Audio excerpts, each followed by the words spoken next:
nous frères et sœurs, avons toujours été attaqués par les forces des ténèbres. Alors, nous avons cru tort que nous n'avions pas la capacité. Nous avons tous cru tort que nous n'avions pas le pouvoir de vaincre l'ennemi. Mais aujourd'hui Ashbert dit que l'autorité de notre époque surpasse de loin celle des aptres. Nous comprenons que les aptres pouvaient imposer les mains à quelqu'un, et puis chasser les esprits malins, et les esprits malins partaient. Alors, les esprits malins de cette personne, après être répartis, son corps t'est guéri.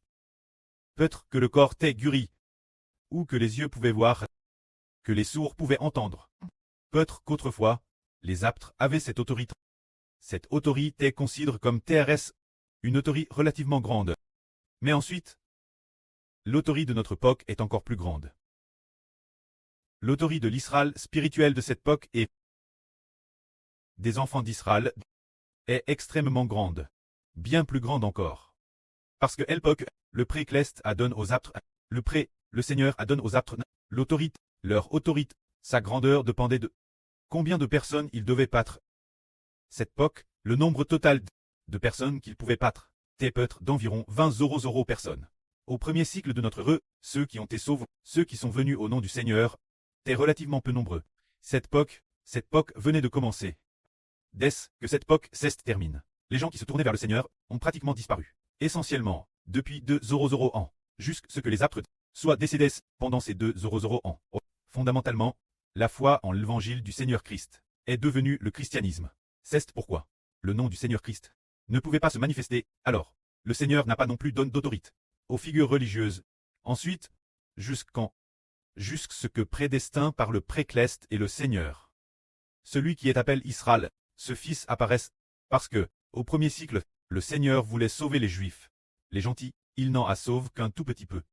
Bien que l'apôtre Paul ait écrit pas mal d'épîtres.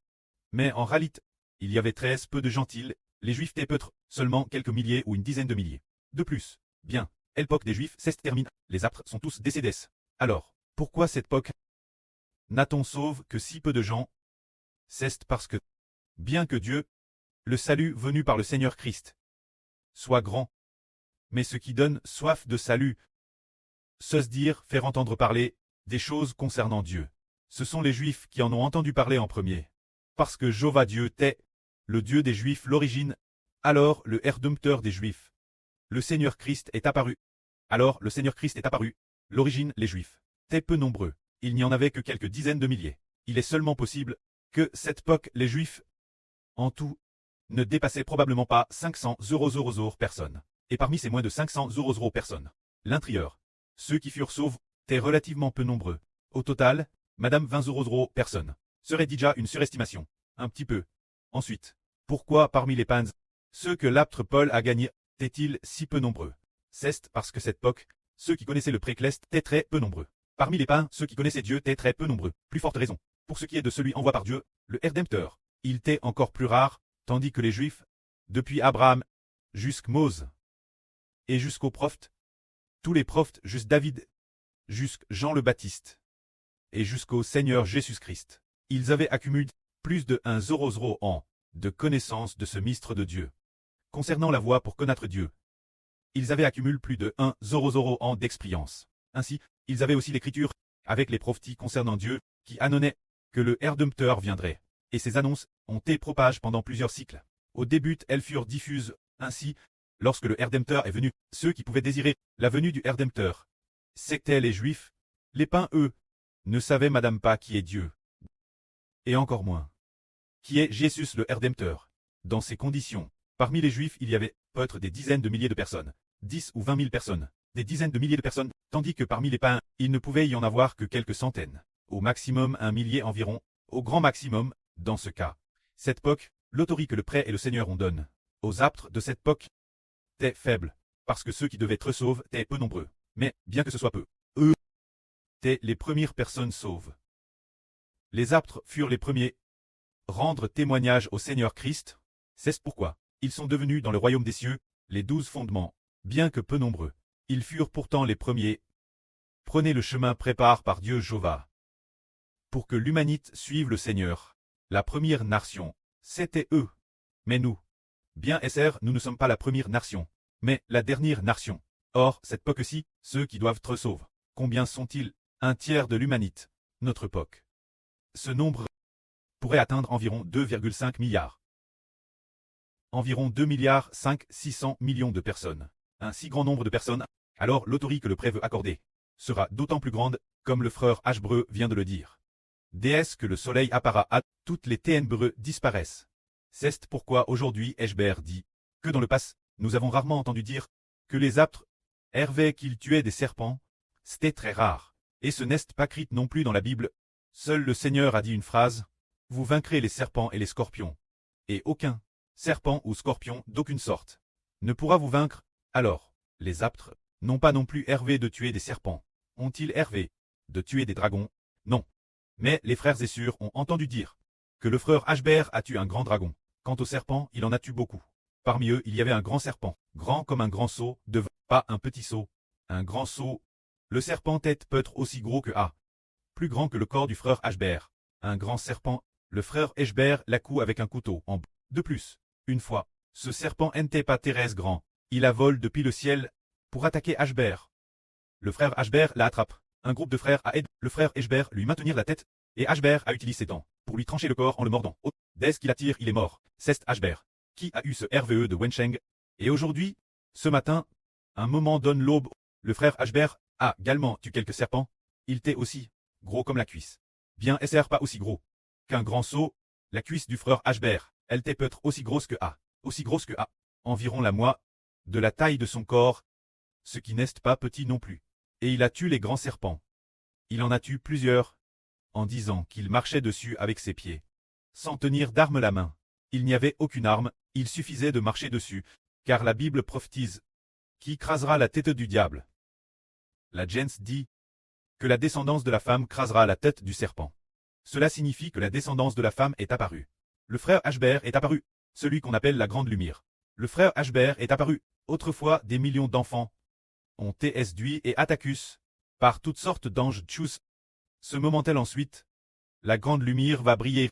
Ces anges des ténèbres, ces anges tchous des ténèbres vont tous très soumis par le frère Hbert, en qui réside l'autorité de Dieu et du Seigneur. Ce fils qui a reçu l'autorité de Dieu et du Seigneur. Ce fils possède le nom de Dieu et du Seigneur. Depuis les temps anciens, les aptres, aucun aptre n'a dit cet aptre, et appelle le Dieu Tout-Puissant. Cet aptre et appelle le Roi des Rois. Le Seigneur des Seigneurs, cela n'est jamais arrive. Mais Hbert a dit dès le début que l'esprit du pré étant Hbert. Le pré a dit: l'Éternel Dieu est ton preux. L'esprit du Seigneur y est aussi. Et il a dit encore que le Seigneur a dit: je suis le Seigneur Jésus qui donne la vie. Frère Hbert a obtenu un tel nom. Alors cela signifie que ce fils a reçu le nom de Dieu et le nom du Seigneur Christ. Cela signifie que c'est tout comme si Dieu et le Seigneur possédaient une grande puissance. Ainsi, l'autorité du propre Fils de Dieu sera certainement au-dessus de toute chose, car le Seigneur a aussi dit, frère Hbert, que le Seigneur allait lever frère Hbert, TRSO, et a dit aussi, le Seigneur et le précleste. On dit plusieurs reprises, si tu m'obises, je ferai en sorte que toute chose de soit soumise.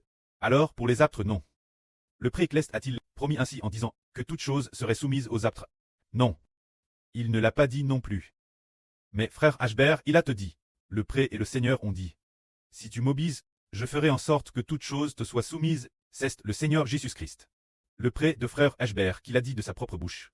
Alors que toute chose soit soumise, cela signifie que tous les anges tchous se sont soumis, ont été détruits par frère Hbert, et que la fin, Madame Satan le diable, a eu par frère Hbert, sa tête crase. Alors une telle prophétie est déjà apparue, ce sont des paroles du Saint-Esprit.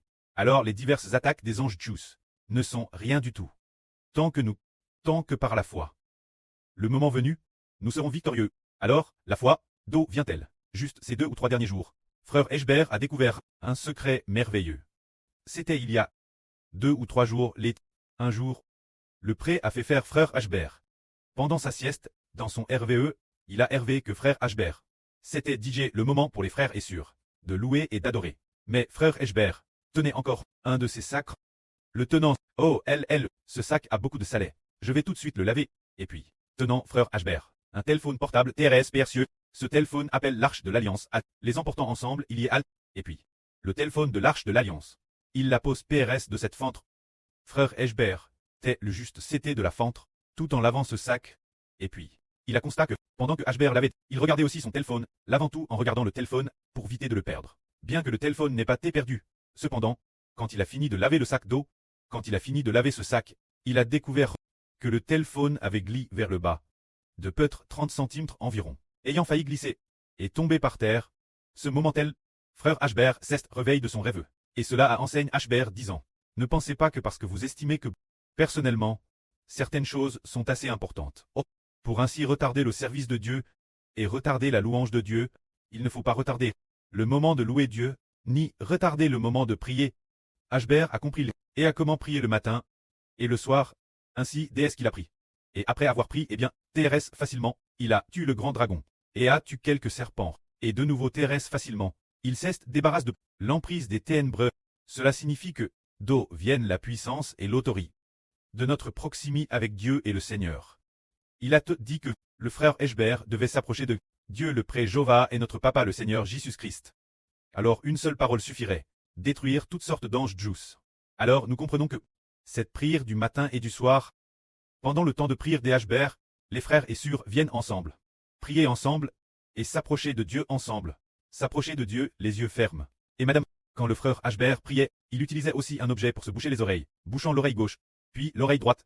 Ainsi, il n'entendait rien du monde extérieur, pour ne s'approcher que du pré-cleste. Et alors, il priait avec concentration, et finissait de prier après Pérez d'1 heure.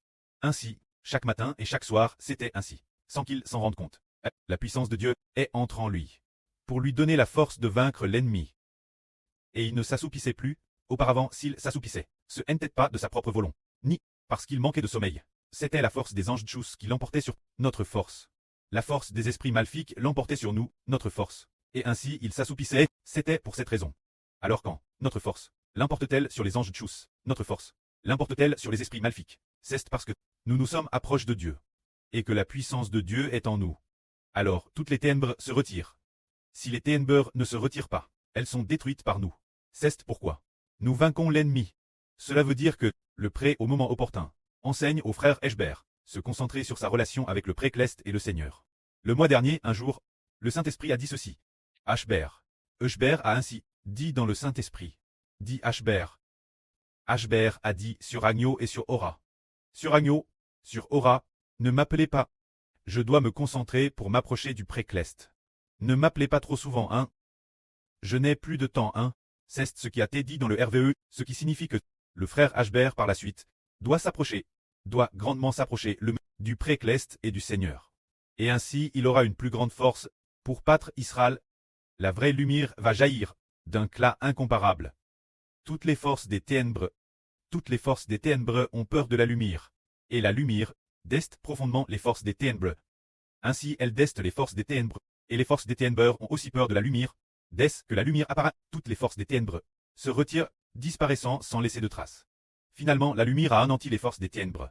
Alors, le pré-cleste a toujours prédestiné ce qu'on appelle le soleil. Le temps de cette grande lumière est DJ apparu. Le soleil de la grande lumière brille. Son aube est DJ venu. Il a te dit il y a quelques jours de commencer faire briller le soleil. Il y a quelques jours seulement, l'esprit du pré a dit commence faire lever le soleil pour clairer la terre. Auparavant, il ne clairait que les frères et sœurs. Ensuite, le soleil brillera sur toutes les nations, pour que toutes les nations, après avoir été claires par le soleil, tous les mauvais esprits et toutes les forces des ténèbres se retirent. C'est merveilleux. Qu'en cette période, nous ayons eu des chants proclamant le nom du Seigneur Jésus-Christ. Alors un groupe d'enfants clestes est aussi sorti pour briller ensemble. Le soleil, la lune et l'étoile innombrable dans le ciel, le moment de briller ensemble dans la nuit, est venu, que la gloire soit rendue au pré et au Seigneur. Amen.